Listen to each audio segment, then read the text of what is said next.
Hello जी, राम राम जी। कैसे हो आप सब? उम्मीद करती हूँ आप सब भी ठीक होंगे। मैं भी ठीक हूँ। तो ये है मॉर्निंग का टाइम। दिन है गुरुवार और टाइम हो रहा है 9:30।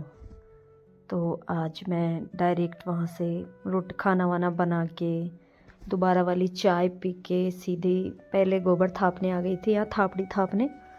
क्योंकि आज मुझे जो सूख गई थी वो थापड़ी उनको सुखानी भी थी, क्योंकि थोड़ी बहुत तो मैंने कल सुखा दी थी और थोड़ी बहुत मुझे आज। तो पहले मैं इनको उठा रही थी, क्योंकि इनको पलटना ज़रूरी हो जाता है, वरना नीचे से भी इनको ये गोबर के जो कीड़े होते हैं ना, ये खा के इनको बिल्कुल छलनी की तरह कर देते हैं। तो इनको उठाना भी ज़रूरी होता है। थोड़ी थोड़ी गीली रहती है तभी इनको उठा के। और धूप अभी तो अच्छे से निकलती है, इसलिए अच्छे से धूप लग जाती है। तो 2 दिन की धूप लगते ही ये सूख भी जाती है, ऐसे समझ लो आप। तो आज थोड़ा गोबर भी ज़्यादा था और कल मैं भूल गई थी, तो समथिंग 11 बजे का टाइम हो गया था मुझे। कल गोबर में थाप के गई थी। तो ये कल वाली देखो, ये पास में है मेरे, जो बिल्कुल गीली गीली पड़ी है, क्योंकि पूरे दिन का धूप लगी ही नहीं इनको। कल 11 से ज़्यादा ही टाइम हो गया था कल। तो आज तो मैं जल्दी लग गई, क्योंकि जो काम जितना नज़र में आ जाए उसे उतनी जल्दी कर दे तो उसका तो बस बात ही अलग होती है। और हम छोड़ देते हैं ना बाद में कि चलो बाद में आके फिर कर लेंगे। क्योंकि खाना बना के मुझे झाड़ू का काम हमारे बहुत ज़्यादा होता है, क्योंकि मकान बड़ा है। बाड़ा ऐसे छोटा है लेकिन ऐसे लंबाई में ज़्यादा लंबा है, तो इधर पूरे बाड़े में इधर झाड़ू लगता है, पूरे मकान में लगता है। फिर हॉल कितना बड़ा हॉल है, उसमें बिस्तर वगैरह समेटो। बच्चे आप जानते हो डेली चाहे कितना भी समेट के रख लो, बहुत ज़्यादा बच्चे मान लो उठा उठा के कपड़ों को सबको इधर उधर कपड़ों को फेंक ही देते हैं, चाहे आप कुछ भी कर लो। तो उसको डेली अरेंज करना बहुत ज़्यादा मुश्किल हो जाता है। कम से कम भी आधा घंटा चला जाता है मेरा हॉल को अरेंज करने में। और उधर मेरे 1 डेढ़ घंटा 2 घंटा पूरे पूरे हो जाता है, क्योंकि एक बार मैं चाय खुद के लिए बनाती हूँ और पहले गेहूं की रोटी बनाती हूँ, फिर बाजरे की रोटी बनाती हूँ। तो बाजरे की रोटी बनाने में ना बहुत टाइम लगता है, कम से कम भी आधा घंटे से ज़्यादा लग जाता है। फिर वहाँ से मैं सारा सामान समेटती हूँ। और ये गोबर भैंस के पास में और पड़ा था, तो मैंने सोचा चलो उसको भी ला के थाप देती हूँ। इधर गाय का पड़ा था, तो मैं उसको भी चलो थाप देते हैं, बाद में उठाना नहीं पड़ेगा।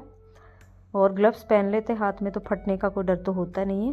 और हाथ भी गंदे नहीं होते बिल्कुल भी। और गंदे तो क्या काहे के, गांव में गाय भैंस रखते हैं तो उसमें कैसी शर्म। बहुत अच्छा लगता है मुझे तो ये काम करने में, क्योंकि ये काम है हमारा। और काम कोई हो, शर्म करना बहुत गलत बात है। और यहाँ मैं पानी गर्म कर रही थी अपना, तो उसमें आग और लगा दी थी मैंने। फिर मैं आ गई थी। कपड़े मैंने बच्चों के सर्फ में पहले ही भिगो के रख दिए थे, क्योंकि बाद में धोने में बहुत आसानी हो जाती है। बस मुझे उनको ब्रश से रगड़ के धोने में बिल्कुल ईजी हो जाता है, क्योंकि बिल्कुल साफ़ हो जाते हैं। और खारा पानी है तो सर्फ में ही अच्छे से साफ़ होते हैं, वरना साफ़ भी नहीं होते हैं। तो मैं इनको कपड़े जो बच्चों के थे घर पे पहनते हैं, वो स्कूल के तो आज थे नहीं। 2 ड्रेस गुड़िया की है, अभी तो एक ही ड्रेस पहन के जाता है। तो वो तो बीच में शाम को आके अगर ज़्यादा गंदी हो जाती तो खुद भी धो लेता है, या दोपहर बाद में मैं धो देती हूँ उसके।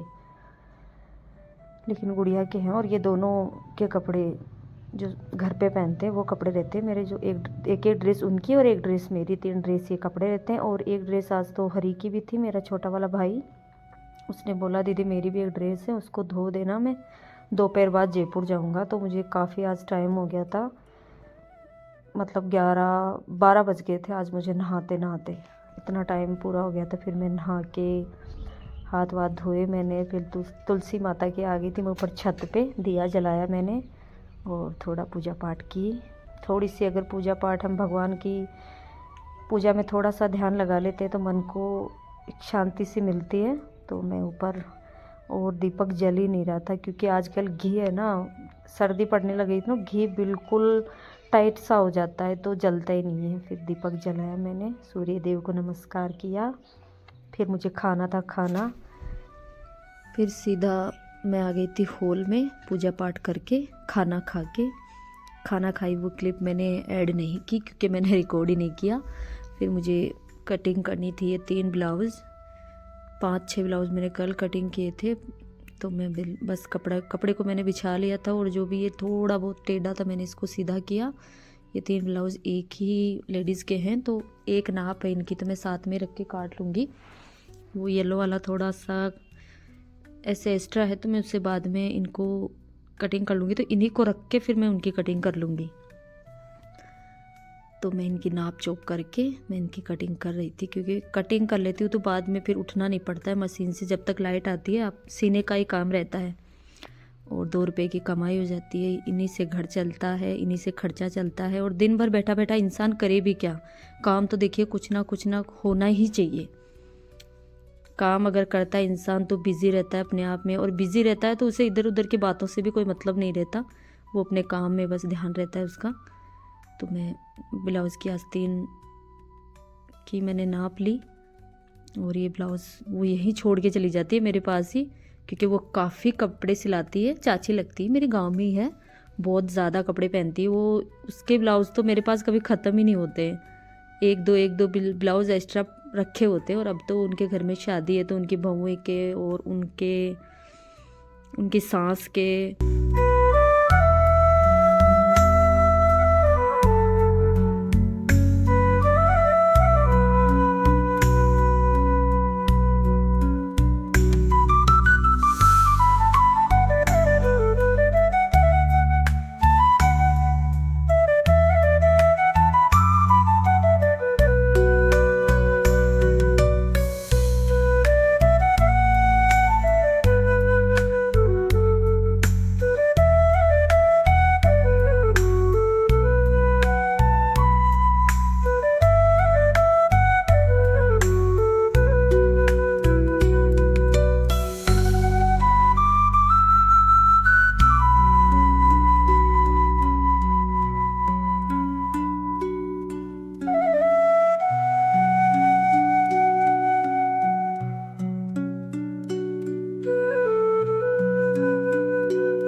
तो जी ब्लाउज़ की कटिंग तीनों की मैंने कर ली थी, बस अब इनको सिलने का काम है। तो आपको मेरे व्लॉग कैसे लगते हैं कमेंट करके ज़रूर बताना। अगर ज़रा से भी आपको अच्छे लगते हैं तो मुझे कमेंट बॉक्स में ज़रूर बताएं। और जो भी माताएं बहनें मेरे चैनल पे नई हैं वो चैनल को सब्सक्राइब करें, लाइक करें, कमेंट करें। और मैं ऐसे ही वीडियो आप लोगों के लिए लाती रहूँगी अच्छे। और आगे का वीडियो मैं यहीं से शुरू करूँगी जहाँ से मैं सिलाई करूँगी। तो मिलती हूँ मैं आप लोगों से एक और नए व्लॉग में। तब तक के लिए आप भी खुश रहिए अपनों के साथ, और मैं भी अपने व्लॉग में ऐसे ही व्यस्त रहूँगी।